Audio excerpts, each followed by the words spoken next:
My local qualifier this past weekend was Attack on Titan Spotlight, and I was able to take it down with Hans. We had 6 of us total. We had a Mikasa, a Reiner, an Erwin, a 34 health Aaron, and finally a Connie. I went 2-0-1 during Swiss, and then I took it down over Erwin in the championship. Hans is 6 hand size, 32 health. Every time a block is getting played, you get to add a wall counter to him, and then he scales his damage alongside those wall counters. He gets a damage for every 2 of them, max 7. So he scales really, really well into the late game because he's adding 5, 6, 7 damage to everything later on. That helps him push through characters like Reiner in Spotlight.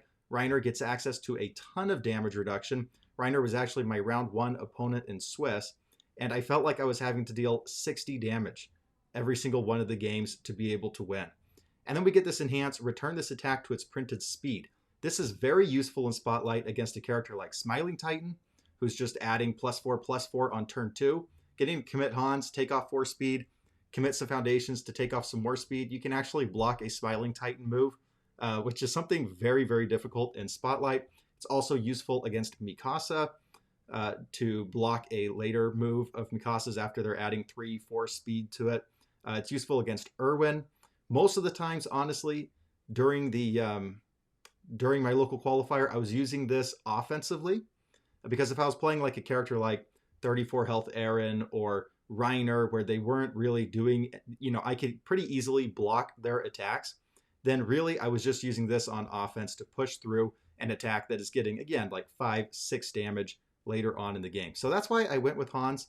I actually felt like matchups wise, he doesn't have many weak ones in Attack on Titan Spotlight. And the other reason we like to play this guy is that he doesn't spend his wall counters, which means that we get to play the best drawing attack in the format, Wall Maria's Might. Remember, in Spotlight, we don't have access to all of these standard cards that say draw 1, draw 2. We're not getting Battle or Release or Electric Moth in this format. So Wall Maria's Might is very, very strong in Spotlight.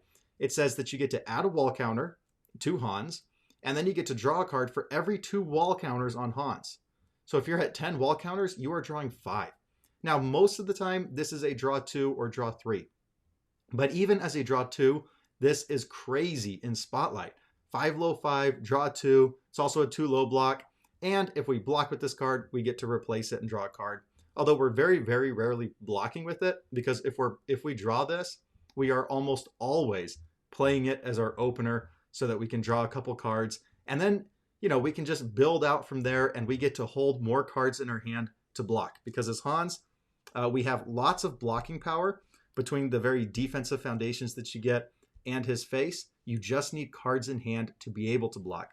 And so this really solves that issue. One of the biggest reasons to play Hans. Next up, I have lots of attacks that say you're not allowed to block them. I am not adding speed to my attacks. I can return an attack to printed speed, but other than that, I'm not adding speed to anything. So I need to find a way to actually push these huge damage moves through on my rival. And the best way is this 2-check Farewell Between Friends. Farewell Between Friends says I get to look at their hand and say, you can't play copies of one of these cards until my next turn. So this is just great defensively, first of all. Just to look at their hand and say, you can't use that attack. There was a game against 34 health Aaron where I looked at his hand and there were 2 Besieges in the hand. I said, yeah, you can't play Besiege until my next turn. So very good defensively, but it's also going to allow us to push things through, and it gives us full information, which is important because we're playing 3 copies of Besiege, and this combos with Farewell Between Friends really well because it says it can only be blocked. Sorry, these uncommons are actually quite hard to read with the way the text box is, but it says this attack can only be blocked by cards with a printed block modifier of 3 or greater. I feel like this is quickly becoming one of the best cards in the entire set, and Hans probably plays it better than anyone because we are making this a 10 damage move, a 7, 8, 9, 10 damage move, and a lot of times it's just unblockable.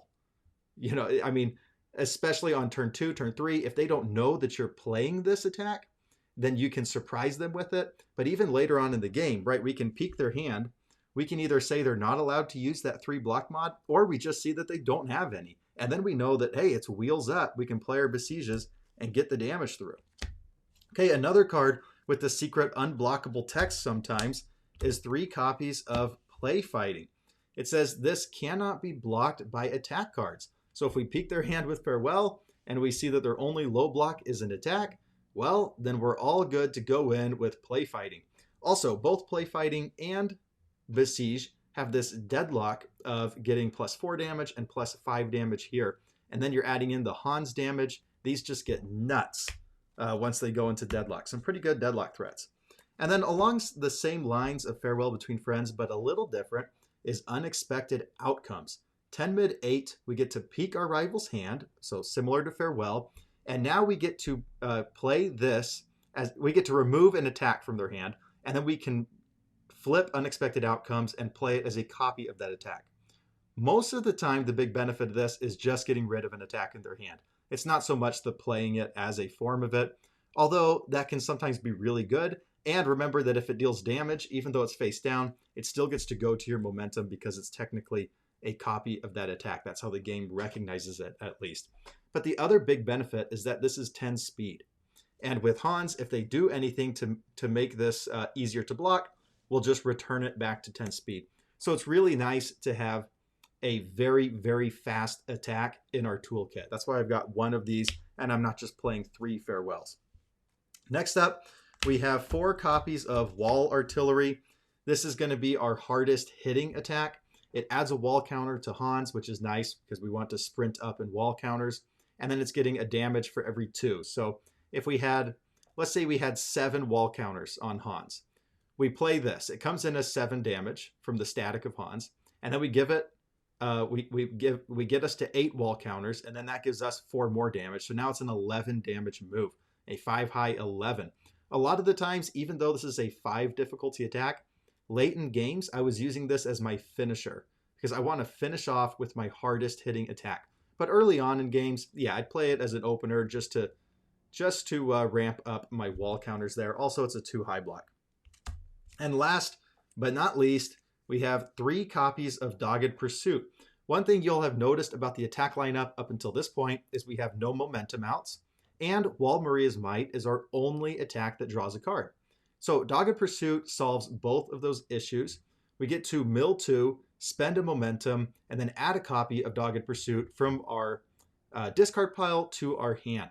So what's really neat is if we have a Dogged Pursuit in our momentum, we can play it, we can spend the momentum, and then just pick it up. So if it's in our discard or if it's in our momentum, we can go and pick it up. I started testing this list with 4x Dogged Pursuit. I quickly realized that was too many because most of the time you would rather see any of your other attacks. You know, I would much rather see any of these over Dogged Pursuit, but you know, you just want to see one of this too. You never want to draw double. I have found that about 3x is the perfect amount. And sometimes you peek their hand with Farewell or Unexpected Outcomes and you realize like they only have 1 high block. And then you just go Dogged Pursuit, pick up a Dogged Pursuit, and then finish off with a Wall Artillery, and we went high, high, high. Or you can play like a vertical maneuvering equipment and make everything highs.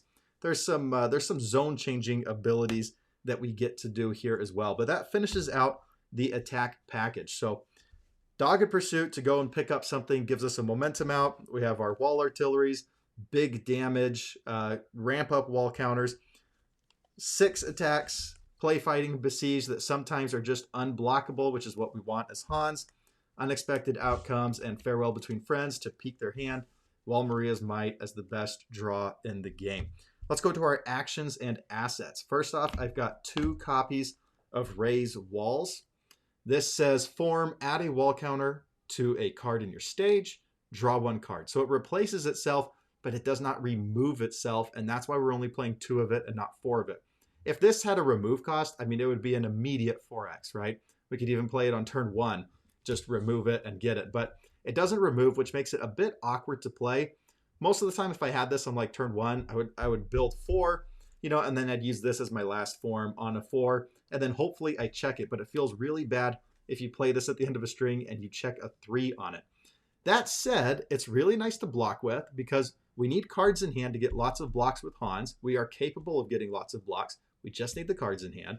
And Raise Walls is a 2 mid block that says after you block with it, you get to draw a card. And if it has shift, it loses shift. But the main thing is, after you block with it, draw a card. It replaces itself on a block. So I'm very, very happy just to hold this back and block with it. But only 2 of it because it is clunky sometimes. Now, Dogged Pursuit was our only momentum out. I'm not content with just that. So we've got 2 copies of Vertical Maneuvering Equipment here. That says spend a momentum, get +3 or -3 speed. You may change its zone. We can use this on offense or on defense. On defense, it's going to give us even more blocking power, and always make sure that our mid blocks, because we have the majority of our attacks as mid blocks. Now, it should be noted that in Spotlight, I think it's about 40-something% of the attacks are mid attacks. So you do want to skew your blocks towards mid blocks, which is nice that we do that with Hans. And I think it's like 20% attacks are low, or no, it's like 30% are low, and or 25% are low, 35% are high, 40% are mid. Something along those. It goes mid, high, low. So we have the least amount of low attacks. And oh my gosh, I am tripping over my words right now. We have the least amount of low attacks in terms of zones for Spotlight. Okay, so Vertical Maneuvering Equipment, we can also get 2 damage, which came in handy a lot more than you would expect, actually. Especially if I felt very comfortably with where I was defensively, and I knew that my attack was going to get through. Like, let's say I knew that my Besiege was unblockable, and I have a fully ready stage. I know this is going to be my last attack this turn. Hey, go ahead and add 2 damage on it. I know it's a bit disrespectful to my opponent, but it is a play that I was making quite a bit. So 2 copies of Vertical Maneuvering Equipment. You could probably take this up to a 3, in all honesty. I just didn't want it up to a 3 because, again, we're not putting speed on everything, and so you can't be guaranteed that you're getting momentum. You need to get some attacks through for it to work. And then we got 1 copy of the Garrison. Sacrifice, add 2 wall counters to a character, and it's a 1 low block. This card is honestly pretty terrible, but in Hans, it's a nice 1 of. Again, you could change this into a 3rd Raise Walls or a 3rd Vertical Maneuvering Equipment. I liked the low block. I liked if you build it, sacrifice it, 1 damage to everything for the rest of the game. It's not too bad. 1 felt right, though. I wouldn't take it to a 2. Certainly not. And that's going to take us to our foundations. Now, we are playing 2 2-checks, so we want these foundations to skew towards spam foundations, and luckily, Order and Fire have some very, very solid spam foundations actually in Spotlight. Also, we want a lot of speed hate because we need to be blocking everything as Hans and slowly building up our offense. So our foundations skew very, very defensive. But first off, I mean, we just have faith in the walls. After we play it, we get to add a wall counter to our character. So the nice thing is, if you block with this, you're adding 2 wall counters. 1 from Hans and 1 from this. Very, very nice play. I would keep this in my hand for blocks quite a bit, especially since it has a 2 block modifier and not like a 3 or 4 block modifier. Or you can just play it on like turn 1. And when Reiner transforms, this is something to flip. There's a lot of forcing your rival to flip foundation, so it's nice to have something kind of blank in your stage to flip and take that away from your rival's effect. But you've got to ramp wall counters, so what can you do? We're playing a couple copies of that. Also, to ramp wall counters, we've got 2 copies of Fortify Walls. After we build this, this gets at the start of your end phase, not the end phase, at the end of your turn. That's very, very important because you get a wall counter on Fortify Walls the same turn that you build this. So you build this on turn 1, you build it down, and then it immediately gets a counter. And then typically, as soon as this thing had 2 counters, I was flipping it and getting counters on my character. Honestly, I just kind of considered this a better Garrison. Was it Garrison? Yeah, I kind of consider Fortify Walls just a better Garrison. It's a little more, has a little more utility to it with the bottom enhance of sometimes also giving minus speed, although I very, very rarely need that in an already defensive build. But basically this says sacrifice, get 2 counters, whereas Fortify Walls, after a couple turns, I can flip it for 2 counters, and now I still have a resource. So kind of take your pick there, but 2 copies of Fortify Walls felt right. I really wouldn't take it up or down. Now we get to our speed hate. So we've got 4 copies of Quiet Contemplation. This is just a very, very simple Commit, -2 speed. If it's a weapon attack, it gets -3 speed. There are a lot of weapons in Attack on Titan Spotlight, so having a commit for sometimes -3, very, very good. A little bit worse than Quiet Contemplation is Bar the Door, because this is always just commit for -2 speed. We never get that -3, but it's a 2 mid block, and Quiet Contemplation is a 3 mid block. So I consider them almost equal to each other. They're just mid block spam foundations that say commit for -speed. Then we got 3 copies of Shocking Revelation, because these are just like mini Hanses. Okay, they're 2 4s, 2 high blocks. That's a nice block mod to have. Sacrifice, return this attack to its printed speed. That's usable on offense or on defense. I used this on offense a couple times against Irwin, where he was just giving everything of mine -4 speed. Most of the times, it's just there for defense. This absolutely saved my butt a couple times. So 3 copies of that. Then we have 2 copies of Last Second Dodge. This says flip, it gets -2 speed and loses throw. There's a lot of throws in Spotlight. I was citing in 2 more copies of this because I did play against a throw build of Reiner in round 1, and this came very much in handy. Last Second Dodge. And then we have, that's most of our speed. This is all of our speed hate right here. So this is our wall counter foundations, our speed hate foundations. And now we get a little bit of utility here because we also get access to some very solid damage reduction spam foundations. So we have 3 copies of Pull from Danger. This says flip -3 damage. That's a very, very good rate for a spam foundation. It's a high block. It does check a 4, but also has deadlock. Hey, this gets stunned too. Although most games, I was using this for -3 damage before they ever went into deadlock. So that was kind of a moot point. And then we have 3 copies of Respected Commander, flip for -2 damage.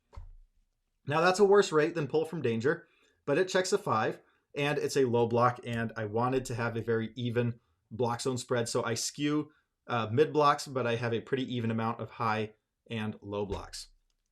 And then from there, 3 copies of Rash Decisions. It's very important to have some sort of self-foundation destruction. Sacrifice a foundation. This attack gets +1 damage. Just important to have, keep us out of deadlock or late in the game. This just gives us that last damage that we need for something to be lethal. 3 copies of Capture the Target. This is gonna, after we play 3 attacks, we can ready this foundation. So if we go like Wall Maria's Might into Play Fighting into Besiege, that's on a 5, on a 5, on a 5. At any point there, if we checked 3, we had to commit 2, and then we can just ready this back up. And even though we played 3 attacks, we still have a pretty ready stage to play defensive with. You could probably take this to a 4 and take out one of these if you want to, but I felt that 3 was about right. And then just 4 copies of Necessity. It's a blank 0 diff. There's nothing really to say here. I'm just playing it because it's a 0 diff and I run 2 checks. And so that feels pretty important. So that's the deck itself. It performed pretty well. Let me go over the sideboard and then I'll talk through each of my matchups. All right, the sideboard, every single card in my sideboard came in at some point during my local qualifier. First off, 2 copies of Pressing the Advantage. I cited this in when I felt like I needed something hard hitting beyond just, what was it? The wall artillery. Yeah, if I needed something that hit harder than wall artillery, I sent this in. Like if I was playing against a character where it felt like they were 50, 60 health, like Reiner, then this felt like a pretty good card. It also is a momentum out. So if I felt like they weren't blocking that much and I was stockpiling momentum, there's almost nothing better to pour momentum into than a Pressing the Advantage. I'm already going to get this thing to 10 damage. Then it's going to be like a 20 damage move. Send our momentum into it. They can't do anything about it. It's just for game. So I cited that in a couple different times. And then going second, I would always cite in backed into a corner. Matchup specific, I didn't always cite it in, but most of the time going second, I was citing this in. Simply because if your rival has more foundations than you, freeze X rival foundations, X equals the difference. So I consider this a going second only card, at least in this deck, because I'm not doing anything proactively to make them have committed foundations and to have them be outbuilding me. But if I'm going second, then they're probably outbuilding me. I can play this and freeze 3, freeze 4, a very, very good rate. And then I've got one more copy of Besiege, one more copy of Play Fighting, copies 4 for both of them. These came in against Irwin, where there was no way that I was pushing my attacks through with speed against Irwin, and I really needed to depend on that, secret unblockable text. Then I had one copy of Waylay. This actually won me the championship. 4 low 4, get rid of all their momentum, and then at the end of the phase, at the end of the combat phase, it comes back in. So I was playing against Irwin, and they had vertical maneuvering equipment out in their stage, and they had 4 momentum. And I drew my one sideboarded copy of Waylay, I snapped it down, I got rid of all 4 momentum, and there went a lot of their blocking power because they were mostly tapped out at that point. They were very, very dependent on that asset to be able to block my moves. And this just said, hey, you're not going to block them. I just need to get one thing through to kill you. And then 2 copies of Last Second Dodge, again, for those throw decks. We want to take this up to a 4x. And then 1 copy of Shocking Revelation. Irwin, Mikasa, any of these big speed manipulation decks, I want to get this last copy in there. So here is the entire deck spread out so that you can see all the cards. Take a screenshot if you want to see exact quantities all in one place. But as for my actual rounds in Swiss, in round 1, I went up against Reiner. I was going against a Reiner that was very focused on throws, and it was quite difficult to go through 50, 60 points of damage because he could take something down to 1. He was always giving -2. All of his foundations said minus damage, but it was very nice that Hans scales alongside Reiner. So as the game was progressing, my attacks were also getting bigger, and I was able to actually push through that damage. Last Second Dodge came in big handy to deal with the throws. In round 2, I went up against 34 health Aaron. I lost game 1 because they were able to play 9 attacks on me. My brother just went like 9 attacks because he uses Aaron to go and pick up Rallied Assault. And then he clears out everything and he just keeps going. With Aaron, he's adding 4 damage. He has other cards that just add even more damage. It gets nuts. It's just a problem of me running out of cards in hand. On his kill turn, I still blocked, I think, 5 attacks, and he still just absolutely destroyed me. So game 2, I won. I was able to push it through. Honestly, I thought I had a lethal pressing the advantage. I sided in pressing the advantage, and I looked at his hand, and I realized he only had 1 high block. And I played a couple more highs, and he blocked with his high block, and I had vertical maneuvering equipment out. So I played pressing the advantage. I make it a high, and I thought I had game. But he hadn't transformed yet, and I forgot that he could transform on defense as well as offense. So he transforms, it goes and picks up Rallied Assault, which is a 2 high block, and he's able to block it. So I thought that maybe I was dead because I had miscalculated pressing the advantage. I got it up to 16 damage. I thought it was just game, but it wasn't. But because I had used Farewell, I said he couldn't use both copies of Besiege in his hands, and I got him to transform and get that Rallied Assault out of his hand. He wasn't really able to draw the cards to beat me on the backswing, and then like 3 or 4 turns later, I ended up winning, and then we tied in game 3. Just went to time. We were playing some really, really long games. Then in round 3, I played Connie. Connie was a pretty easy matchup for Hans, if I'm being honest. Connie has to play several attacks so that they can actually do their draw thing and push a 3 difficulty attack through. But all of these 3 difficulty attacks, they're just easy blocks for Hans. It's just like, thank you very much. You're really helping me get my wall counters up higher very quickly. So kind of an easy matchup there. And then my last round was against Irwin, a very difficult matchup because of the speed manipulation. Irwin was using Attack Titan Emerges to go and build lots of shrewd observations to where it was like, every time they used Irwin, it was for like -4 speed. So and they had a lot of draw power. Even though it was Spotlight, they had a lot of draw power. So they were able to just block everything, except what really came in handy was these cards that have the secret text of being unblockable. So getting to peek their hand and say, hey, that's unblockable. Like in one game, they were stuck with, I could tell that they were stuck with attacks in hand because they played 2 attacks and then 1 foundation had passed.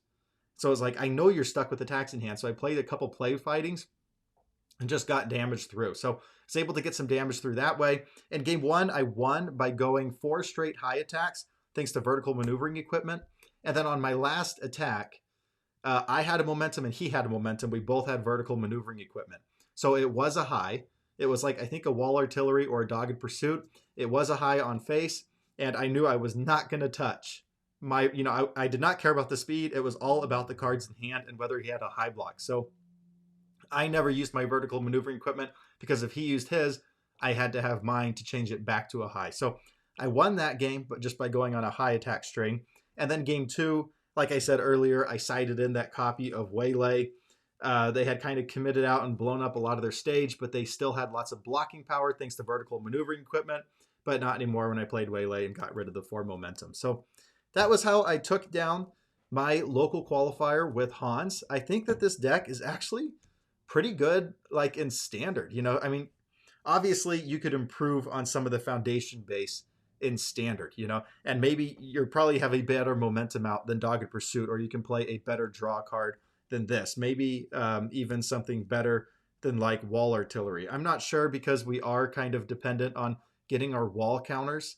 So Spotlight does feel kind of like the format where Hans gets to shine the brightest because we're kind of forced into these Fortify Walls, Garrison, Faith in the Walls, Wall Artillery, Raise Walls. Like all of these cards just wouldn't be that good in standard, but Hans kind of needs them to get his wall counters higher. And so in Spotlight, they're all perfectly fine cards. And that makes Hans a force to be reckoned with. Also, my local qualifier, it was just an absolute blast. I would highly, highly encourage playing Spotlight if you haven't yet.